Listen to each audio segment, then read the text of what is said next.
"So how long are you leaving for?" he asked, not looking up from his display.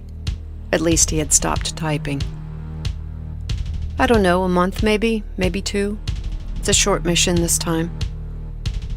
2 months is a long time, he replied, pushing the display to the side and finally making eye contact with me. "Your whole life is going into the service. It's going to kill you, one way or another. It's a stupid war."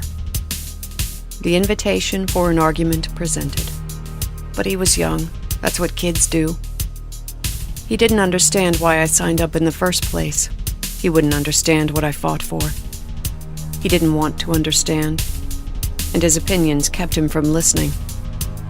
I avoided the subject. "I see your scores are high enough this semester to earn you scholarship credits.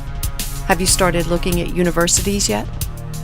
I was kind of hoping you'd send an application into flight school." I hated myself for sounding like our parents would have sounded if they'd been around. It wasn't so long ago that I was his age, when the last thing that I wanted to do was think about academia. Summer was right around the corner. I pushed for answers to questions that he wanted to avoid as well, though. I was spiteful. I knew how to play the game.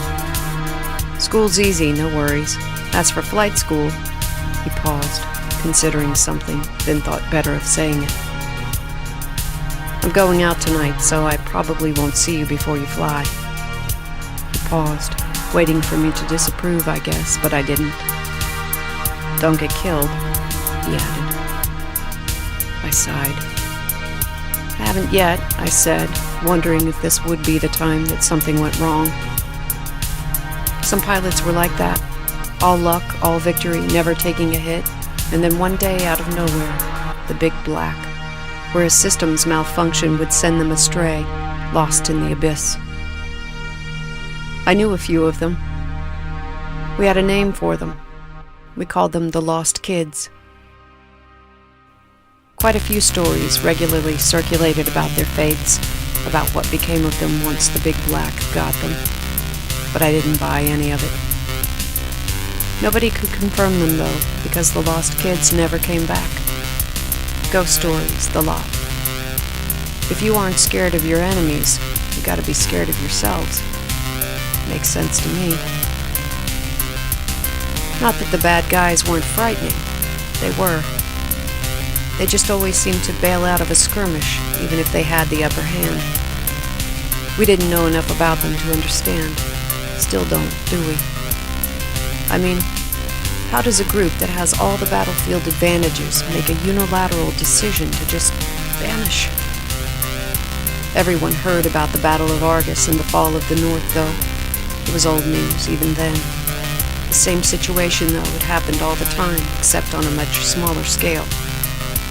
I don't know. Maybe they still hadn't stabilized their own tech. The very tech that we'd reverse-engineered to give us half a chance. So we kept ourselves in check with stories of the Lost Kids and the Big Black, and most everybody but me took the stories seriously. A little part of me wanted to know what happened to the Lost Kids. "Where are you going out to?" I asked him, genuinely curious. "Friends having a party, hopefully," he told me. "If her rents get out on time, anyways." "Girlfriend?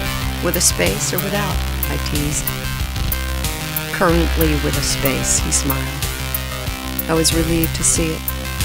We could still talk a little bit, as long as we avoided the war. But how much longer could we avoid talking about the war? How much secret life would happen between us before we had to talk about it?